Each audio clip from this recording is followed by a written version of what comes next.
Roboteers, stand by. Greetings. Day 102 in the Sari house. I'm always tempted to say Big Brother house then. I'm sure I will at some point, but yeah. So halfway through week 3. And after yesterday, I finished off doing those things, which will go on to that bit like that. So both of those are now done.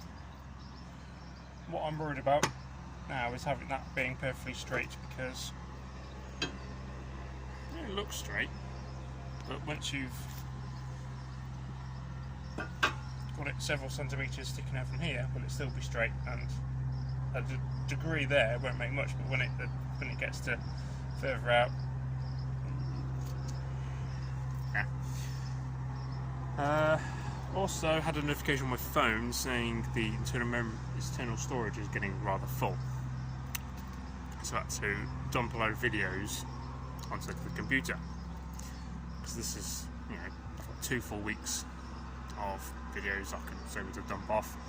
Then I got sidetracked into editing those into a video and sent it off to a good friend, thank you Jamie, to just give it a quick once over, make sure this isn't too bad, any improvements I can make. So he's suggested a few things, so I've ordered a little stand which may make things a little bit easier, and things like lighting in the workshop, which I know is a bit poo when it looks at the mirror, it looks at the window, sorry, it goes all dark, and I gotta use what I have, unfortunately.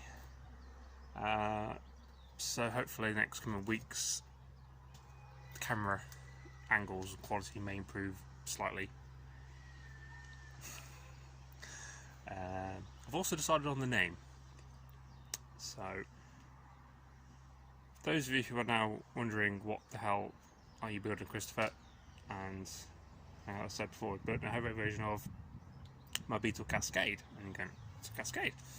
Cascade is a Beetle weight that I made a year ago now of the mini bots from the Tracer team. So they had a mini bot called Needles, and had this weird fork which rotated, and the idea was that Needles would get stuck underneath the opponent, and then Tracer, the main bot, will come in and smash it. Sometimes it worked, sometimes it didn't, but that idea of just sort of really long forks, get underneath the opponent, lift them up, I thought was really cool. And what I've tried to do is that design as a main bot, so get underneath somebody, pick them up, and then I can just dump them in the pit. Cascade works sort of to a point.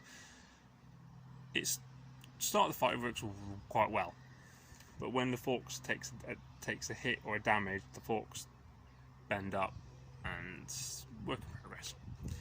And I thought, okay, let's scale this up to a featherweight, which was Crusade. That was bad, but for many other reasons, which I'll probably do. I think I have done in Sephora J, but yeah. But everybody seemed to like it. I personally think that the design's good. It looks good to look at, and it's a bit different. I think the design's quite boring, to be fair. I'd get underneath somebody, pick them up, dump them in the pit. Well, that's not why people watch these fights. They watch sparks fly, bits, robots flying all over. I just simply go underneath them, pick them up a couple of centimetres, and drive to the pit and dump them in. That's ideal how I want it to work. But like I said, I had the parts to make a 2-wheeled something, and a lot of people seem to like this design, so crack on. So yeah, the name, when I was looking for a name for Cascade, it's Cascade Reaction. So the idea, once it starts, it concludes or keeps going till its inevitable conclusion, which would be I'll pick them up with forks, and then there's only one place you're going to go, and there's one place is going to end is in the pit, and I win. Cascade Reaction.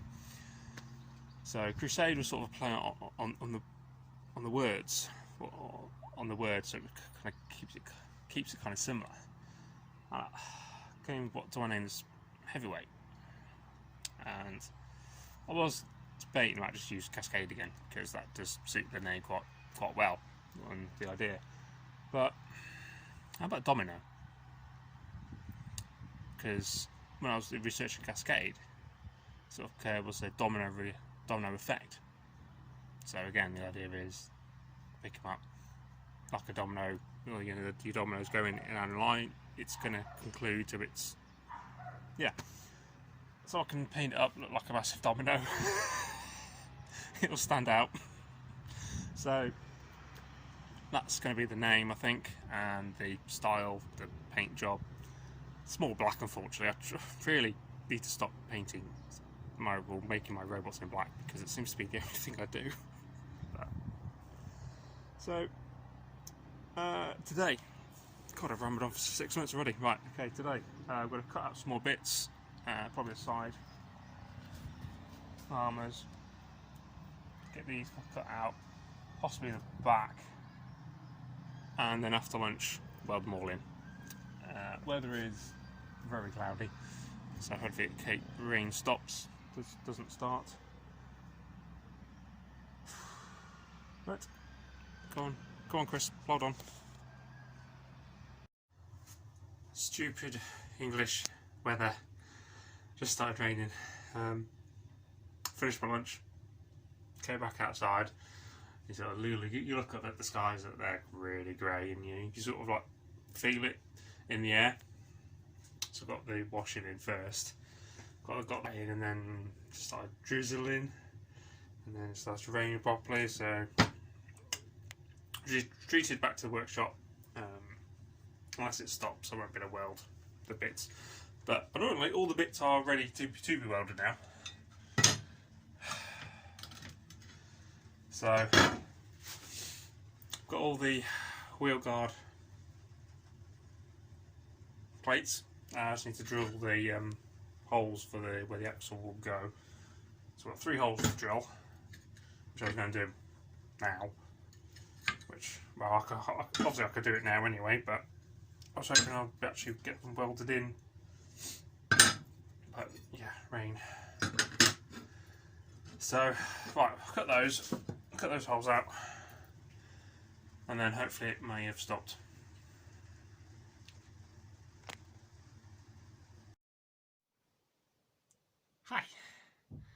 Hi.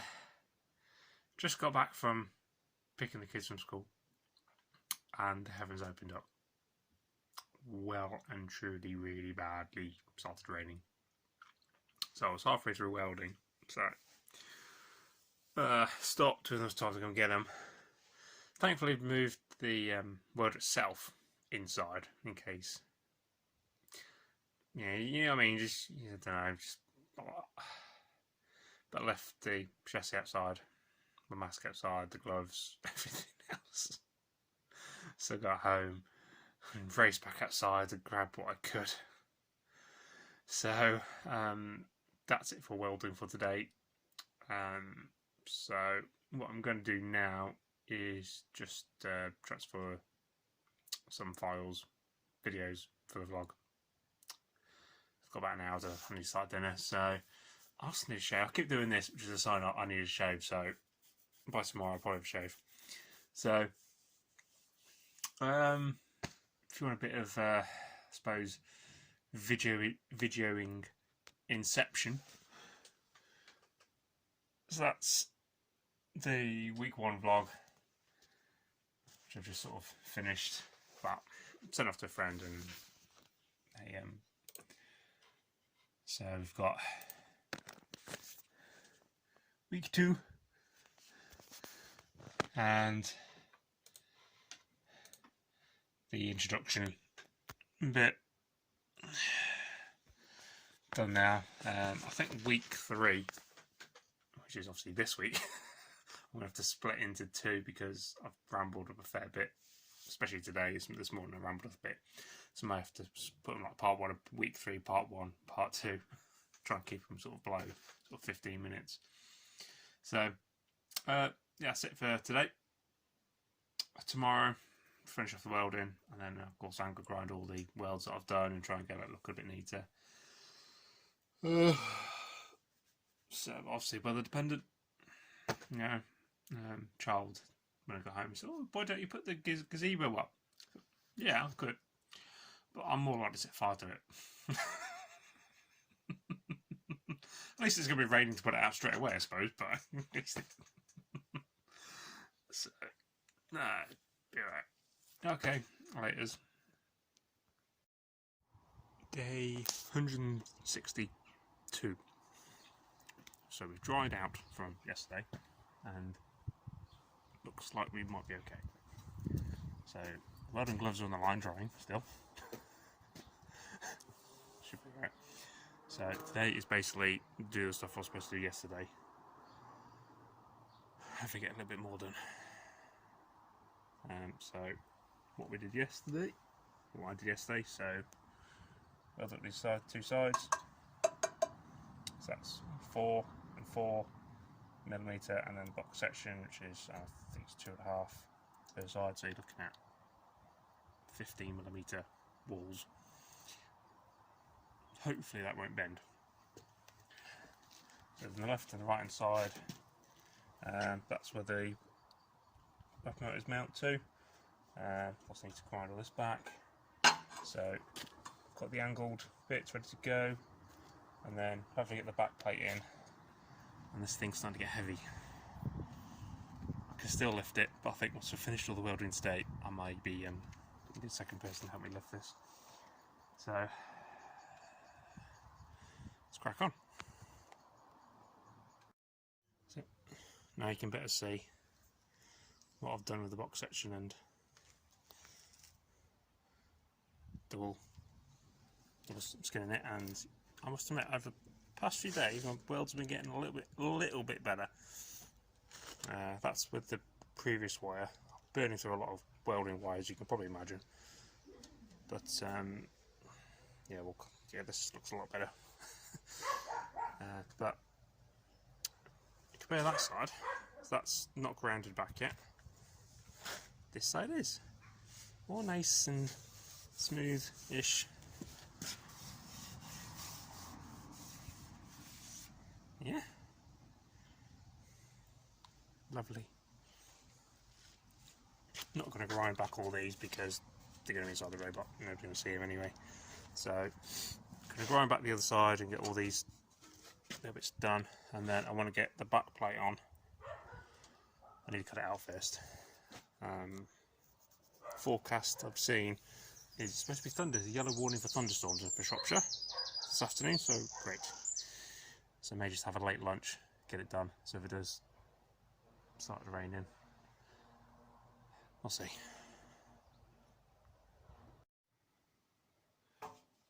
My idea of a late lunch didn't really work out. It started raining. Got back out after lunch and cutting out the back plate, the main back plate, and yeah, it started off as up with a light drizzle. Thought, keep going. Got a little bit heavier. So I'll be alright. I'll just move the electrical, some of the electrical stuff that I'm not using. I'll move it inside. But then it got a little bit heavier again. Thinking my back's getting quite wet now. Moved all the other stuff in, and it just, yeah. So let's call it a day with the cutting and welding. So what I will do now is do the soldering. It's a job I've had in sort of holding back, waiting for a day where I couldn't do anything outside. So I've got a couple of hours, so they will be a good time. So that concludes week 3, technically part 2. So you're now sitting on top of the pillar drill on the camera's new little mini stand. 2 hands. So what have we got left to do? Once that back plate is in, I suppose I could try and tilt it down and without it falling off. No, not really. Look at the bright angle, at least it's not blacking out from the window. So I've just got the back plate, still needs doing. I'm very dubious about getting the hell was that? The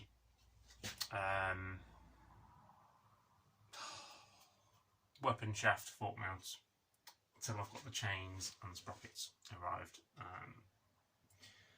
They've given me sort of like a week and a half lead time, so it's by then next Monday it'll be a week. So hopefully they might arrive next week. Who knows? But even if it arrived a week after that, I think we'd still be okay because a lot of this welding work is now done. So once the back plate's in, might do a couple of sort of top guards here. Doesn't really need it, but sort of just fills in the holes, I suppose.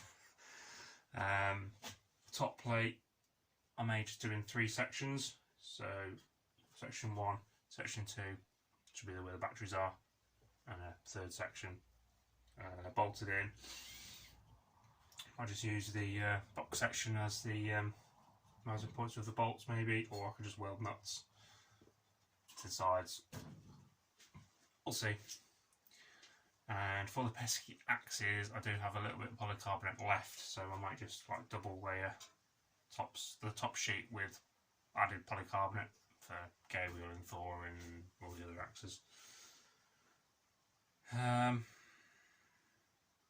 So yeah, I don't want to start doing the forks bit until the sprockets arrive. I've just said that, haven't I? So, right.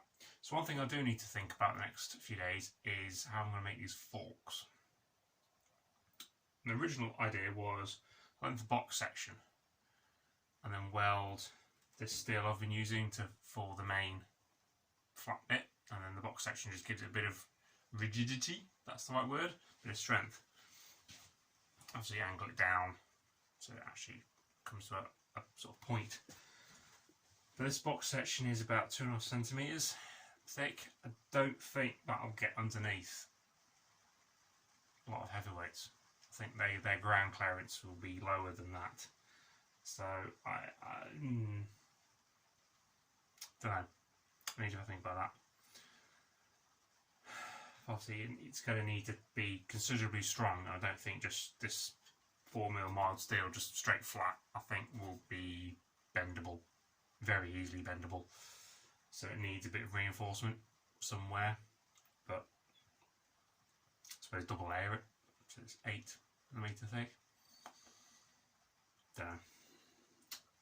So even if the sprockets don't turn by next week, so I can hopefully work on the forks. Still waiting for the axles. The axle is just two bolts. I ordered them about over a week ago now and still haven't turned up. So I need to have a look into that. So, yeah, probably hear the rain hammering on the roof now. It's picked up again. So, yeah. See you next time. Bye.